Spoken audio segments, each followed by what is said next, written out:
मुंबईकरांना आता पालिकेकडून उचलल्या जाणाऱ्या कचऱ्याचे पैसे मोजावे लागण्याची शक्यता, त्यासाठीचा मसुदा तयार. नागरिकांना 31 मे पर्यंत हरकती आणि सूचना नोंदवण्याचं आवाहन. घनकचरा नियोजन शुल्कला कडाडून विरोध करणार, घरोघरी जाऊन मुंबईकरांकडून सजेशन लिहून घेणार. आदित्य ठाकरेंची प्रतिक्रिया.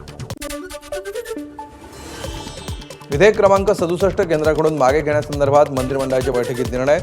आयपीसीमध्ये बदल झाल्यामुळे अन्न आणि औषध विभागाचे हे विधेयक मागे घेऊन नव्यानं पुन्हा केंद्राकडे पाठवण्यासंदर्भात राज्य सरकार करणार कार्यवाही. सार्वजनिक बांधकाम विभाग सर्वेक्षणासाठी ड्रोनचा वापर करणार. प्रत्यक्ष पाहणी शक्य नसलेल्या पुलांची ड्रोननं करणार पाहणी. तसंच 18 मीटरपेक्षा उंच इमारतींचं बाह्य परीक्षण ड्रोनच्या मदतीनं करणार. स्लॅब कोसळण्याच्या घटनांना आळा घालण्यासाठी महत्त्वाचा निर्णय. पुणे शिरूर संभाजीनगर महामार्गावर टोल भरावा लागणार. राज्य मंत्रिमंडळ बैठकीत टोल वसुलीला मंजुरी. नाशिकच्या ओझर विमानतळावरून देशातील 35 शहरांसाठी कनेक्टिंग विमानसेवा सुरू. तिरुपती, श्रीनगर, चंदीगड, गुवाहाटी, कोलकाता आणि अयोध्येसह 35 शहरांसाठी विमानसेवा सुरू.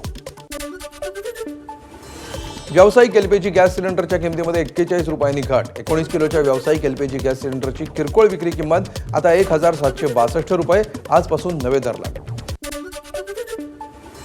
राज्यामध्ये 3 वर्षांनंतर रेडी रेकनरच्या दरामध्ये वाढ. यामुळे घरं आणि मालमत्ता घेणं महागणार. त्याचा सर्वाधिक फटका सर्वसामान्य नागरिकांना बसणार. नवे रेडी रेकनर दर आजपासूनच झाले लागू. मुंबईमधील प्रभादेवीमधील श्री सिद्धिविनायक मंदिराचं वार्षिक उत्पन्न 133 कोटी रुपये. न्यासाच्या वार्षिक उत्पन्नामध्ये गेल्या वर्षीपेक्षा 15% विक्रमी वाढ. राज्यामध्ये लवकरच श्री सिद्धिविनायक भाग्यलक्ष्मी योजना राबवण्यात येणार. 8 मार्चला शासकीय रुग्णालयामध्ये जन्मलेल्या मुलींच्या नावानं 10,000 रुपयांची एफडी केली जाणार. लेख वाचवा आणि लेख शिकवा मोहिमेला प्रोत्साहन देण्यासाठी मोठा निर्णय. बृहन्मुंबई महापालिकेच्या वतीनं 2024-25 आर्थिक वर्षामध्ये विक्रमी 6,198 कोटी रुपये मालमत्ता कर संकलित. अतिरिक्त दंडाच्या स्वरूपामध्ये 178 कोटी रुपयांचंही संकलन. नाशिक महापालिकेची 255 कोटींची विक्रमी मालमत्ता कर वसुली. अभय योजनेतून 35 कोटींची वसुली झाल्याचा अंदाज. पुण्यामध्ये इंग्रजी वाहतूक नियम पाट्या. वाहतूक पोलिसांकडून लावण्यात आलेल्या पाट्यांमुळे मनसे आक्रमक. पुण्यातील लक्ष्मी रस्त्यावर लावल्या इंग्रजी पाट्या. मराठीचा अपमान करणाऱ्या LNDच्या सुरक्षा रक्षकाला मनसैनिकांकडून चोप. मराठी येत नसेल तर शिकायला हवं आणि हे शांतपणे बोलायला हवं. मनसैनिकांची प्रतिक्रिया. आज आणि उद्या रात्री 10 ते सकाळी 6 वाजेपर्यंत ठाणे कशेळी अंजूर फाटा दरम्यानची वाहतूक पूर्णतः बंद.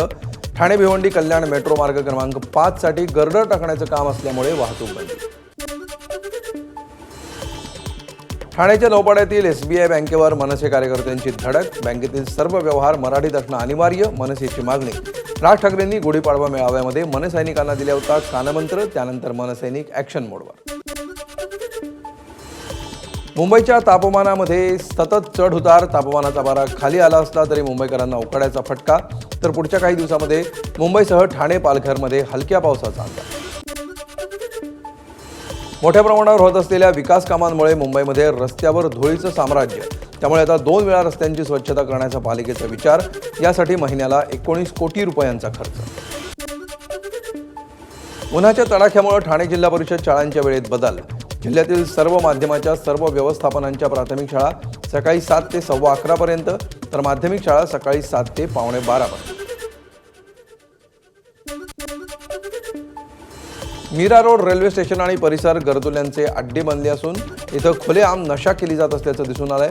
फ्लायओव्हरवर युवक उघडपणे नशा करत असल्याचा व्हिडिओ समोर. प्रशासनानं कठोर कारवाई करावी, नागरिकांची मागणी. मुंबई महानगरपालिकेच्या अधिकाऱ्यांवर राष्ट्रवादीचे आमदार अमोल मिटकरी कडाडले. दक्षिण मुंबईतील एअर इंडिया इमारतीसमोर मराठी माणसाच्या स्टॉलवर महापालिकेच्या कर्मचाऱ्यांची कारवाई. मराठी माणसांवर अन्याय का? मिटकरींचा पालिकेच्या कर्मचाऱ्यांना सवाल. राष्ट्रवादी काँग्रेस पक्षाकडून यंदा महाराष्ट्र दिनासाठी 3 दिवसीय जम्बो कार्यक्रमाचं आयोजन. शरद पवार, उद्धव ठाकरे, पृथ्वीराज चव्हाण यांना कार्यक्रमासाठी विशेष निमंत्रित म्हणून बोलवणार. परळमध्ये कार्यक्रमासाठी मैदान केलं बुक. मंत्रालयामध्ये पुण्याच्या खेडमधील पाईट गावातील ग्रामस्थांनी घेतली चंद्रशेखर बावनकुळेंची भेट. पोपट घनवट आणि त्याच्या भावानं शेतकऱ्यांची जमीन हडपल्याचा आरोप. याबाबत 2 एप्रिलला बैठक घेण्याचं बावनकुळेंचं आश्वासन. उदयनराजे भोसले यांनी पुण्याच्या जिल्हाधिकाऱ्यांची घेतली भेट. वतन जमिनींच्या प्रश्नांसंदर्भात भेट घेतल्याची माहिती. सातारा राजघराण्याची जागा बेकायदेशीर बळकावल्याचा केला आरोप. तृतीयपंथीय महामंडळ स्थापन केल्यानंतर मुख्यमंत्री उपमुख्यमंत्र्यांची तृतीयपंथीयांनी घेतली सह्याद्रीवर भेट. राज्यातील कोपरी परिसरातील बेघर झालेल्या नागरिकांची सामाजिक कार्यकर्त्या अंजली दमानी यांनी घेतली भेट. कोर्टाच्या आदेशानुसार धोकादायक इमारत पाडण्यात आल्यामुळे नागरिक झालेत बेघर. संपूर्ण राज्यामध्ये एकाच दिवशी सगळीकडे परीक्षेचा घाट घालण्याला विरोध. परीक्षेचा अट्टहास शिक्षण विभागानं सोडावा. विदर्भातील शाळा व्यवस्थापनांमध्ये शिक्षण विभागाच्या निर्णयाविरोधात तीव्र नाराजी. ठाण्यामध्ये जेसीबी खाली चिरडून कचरा वेचक महिलेचा मृत्यू. ठाण्यातील सीपी तलाव डम्पिंग ग्राउंडवरची घटना. मृत महिलेच्या कुटुंबियांना आर्थिक मदत आणि महापालिकेमध्ये नोकरीचं आश्वासन. तर डम्पिंग हटवलं गेलं नाही तर पालिका मुख्यालयासमोर कचरा टाकून पेटवणार असल्याचा ठाकरेंच्या शिवसेनेचा इशारा. नागपूर हिंसाचारातील आरोपी हमीद इंजिनियरच्या जामीन अर्जावर उद्या सुनावणी. तपास अधिकाऱ्याला केस डायरी घेऊन हजर होण्याचे आदेश. मनसेच्या विद्यार्थी सेनेकडून बोरिवलीतील स्मशानभूमीसमोर बॅनरमधून विद्युत दाहिनीचा वापर करण्याचं नागरिकांना आवाहन. लातूर जिल्ह्यातील औसा शहरामध्ये एका गोडाऊनला भीषण आग. घटनेमध्ये लाखो रुपयांचा नळ योजनेच्या साहित्याचं नुकसान. पंढरपूर पुणे पालखी मार्गावर सिमेंट बल्कर आणि एसटी बसचा अपघात. सिमेंट बल्कर दुभाजक तोडून एसटी बसला धडकला. अपघातामध्ये बसची महिला कंडक्टर गंभीर जखमी. नांदेडच्या देगलूर तालुक्यातील देगलूर कारेगाव महामार्गावर ऑटो आणि बसचा भीषण अपघात. अपघातामध्ये 15 जण जखमी. मोबाईल खराब झाल्यामुळे 13 वर्षीय मुलाकडून महिलेची हत्या. पाण्यामध्ये पडून मोबाईल खराब केल्याचा राग. जालन्याच्या घनसावंगी तालुक्यातील अंतरवाली टेंभी गावातली घटना. या प्रकरणी विधी संघर्ष मुलाला बाल सुधारगृहामध्ये पाठवण्याची कारवाई. उल्हासनगरमध्ये खिडकीची ग्रिल तुटून 2 मुलं पडली. दुसऱ्या माळ्यावरून पडल्यामुळे 2 जखमी. उपचार सुरू. पत्र्यावर ग्रिल कोसळल्यामुळे चिमुकल्यांचा जीव वाचला. नायगावमध्ये प्रेमी युगलाची आत्महत्या. लिव्ह इन रिलेशनशिपमध्ये राहण्यासाठी प्रेयसीनं नकार दिल्यामुळे प्रियकराची आत्महत्या. प्रेयसीला समजल्यावर प्रेयसीनंही संपवलं जीवन. मूल व्हावं आणि पौरुषत्व दिसावं यासाठी पत्नीसोबत शरीर संबंध ठेवण्यासाठी पतीनं मित्रालाच घरी आणलं. पुण्यातील धक्कादायक प्रकार. पत्नीच्या तक्रारीनंतर पती आणि त्याच्या मित्राविरोधात गुन्हा दाखल. सांगलीमध्ये साराईत दुचाकी चोरट्याकडून महागड्या मॉडेलच्या 7 लाखांच्या 12 दुचाकी जप्त. एलसीबीची कारवाई. आरोपी संकेत ढगेला अटक. नाशिक जिल्ह्यातील कांदा उत्पादक शेतकऱ्यांना अद्यापही दिलासा नाहीच. कांदा निर्यात शुल्क रद्द करण्याचा निर्णय होऊन ही पूर्णपणे अंमलबजावणी न केल्यामुळे शेतकरी नाराज. पावसाळ्याच्या पार्श्वभूमीवर नाशिक महापालिकेची शहरातील धोकादायक घरांना नोटीस. तब्बल 1192 वाडे आणि घरांना नोटिसा पाठवायला सुरुवात.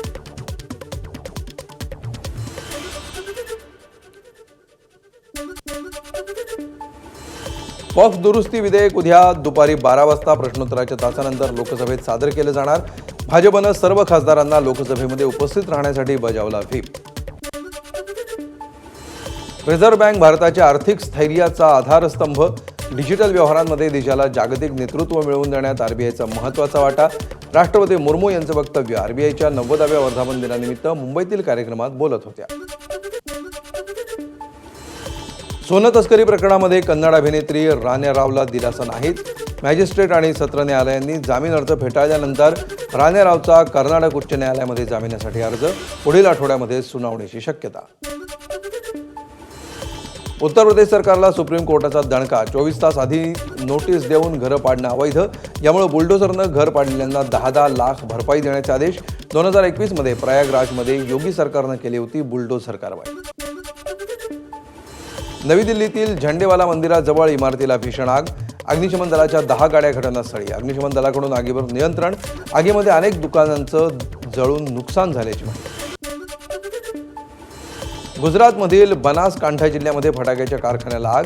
स्फोटामुळे स्लॅब खाली पडल्यामुळे अनेक लोक कारखान्यामध्ये अडकल्याची माहिती.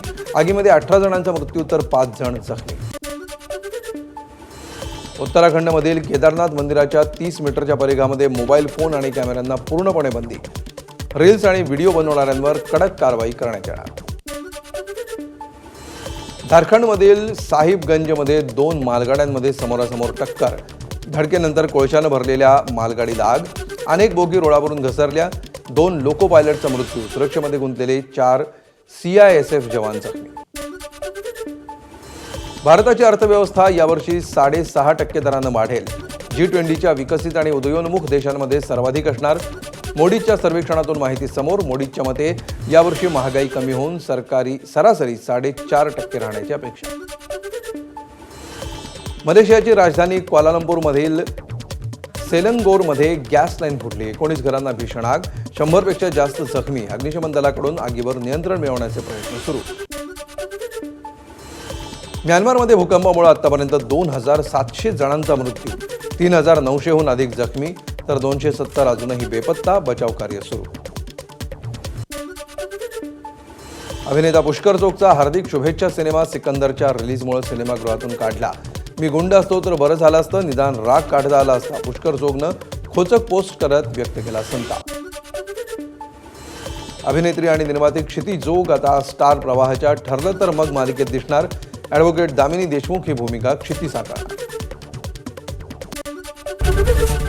ABP माझा, उघडा डोळे बघा नीट.